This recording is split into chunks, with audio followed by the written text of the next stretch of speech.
Good morning, boys and girls. Welcome back. Today's our first story time.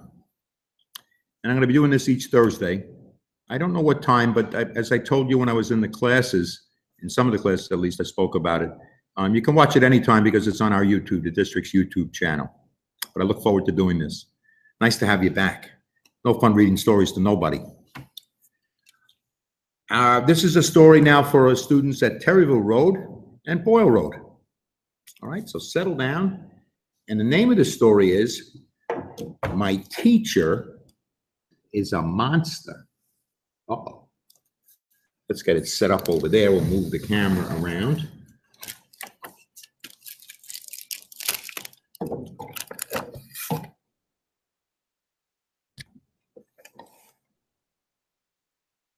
Good. My teacher is a monster. No, I am not.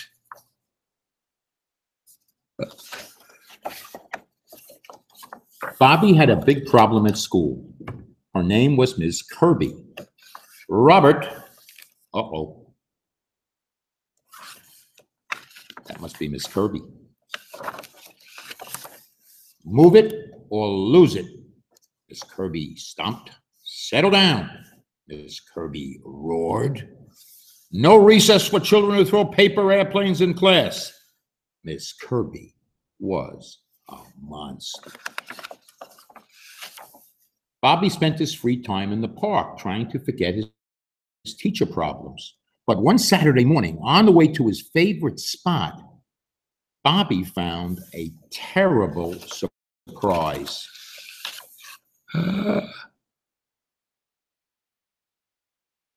Uh-oh. Let's see what happens now. Bobby wanted to run, he wanted to hide, but he knew that that would only make things worse. I love the drawings, don't you?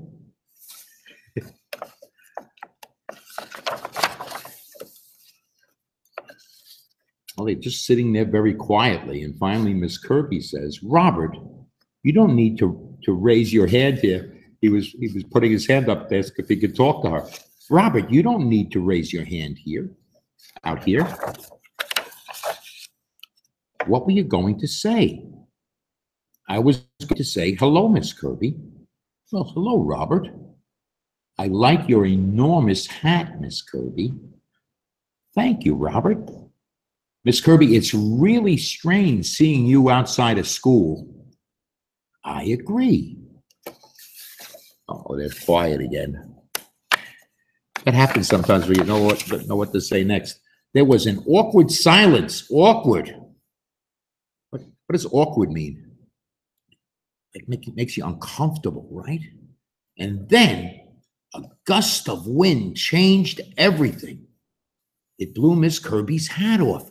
That's my favorite hat, she said. My dear old granny gave it to me. And Robert's chasing after it, and so is she. Don't let it get away.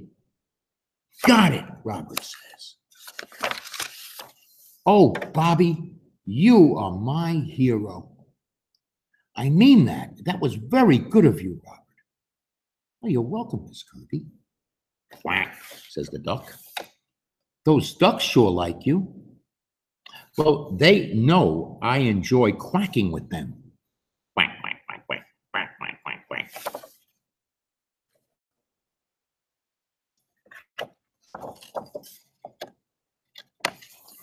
And she answers back, quack, quack. And they answer, quack.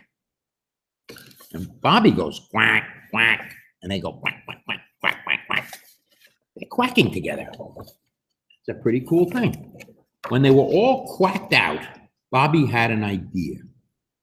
You should see my favorite spot in the park, he says to Miss Kirby.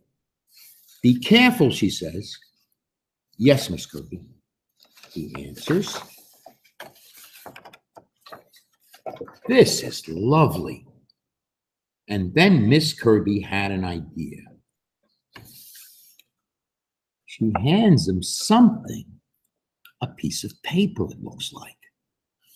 He starts folding it up. I wonder what he's going to make.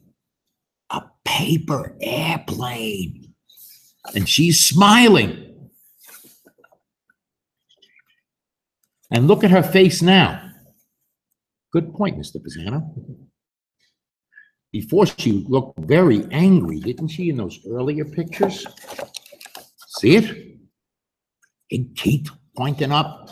And here, she's smiling. Huh. Bobby tossed his paper airplane into the sky, and it flew, and it flew, and it flew. Look at her smiling, and he's happy, and she's happy. I think that was the single greatest paper airplane flight in history. Look at Miss Kirby now. I think you're right, she said. By lunchtime, Bobby and Miss Kirby were happy they had bumped into each other. Now, look at Miss Kirby here. And look at Miss Kirby at the beginning of the story.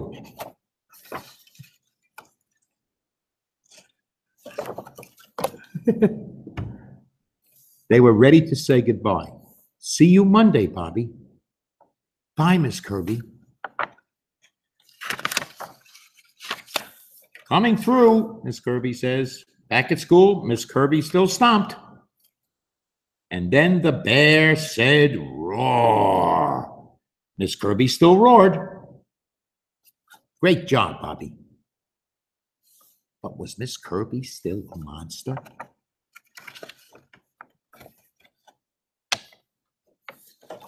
Robert. No, she wasn't. What changed?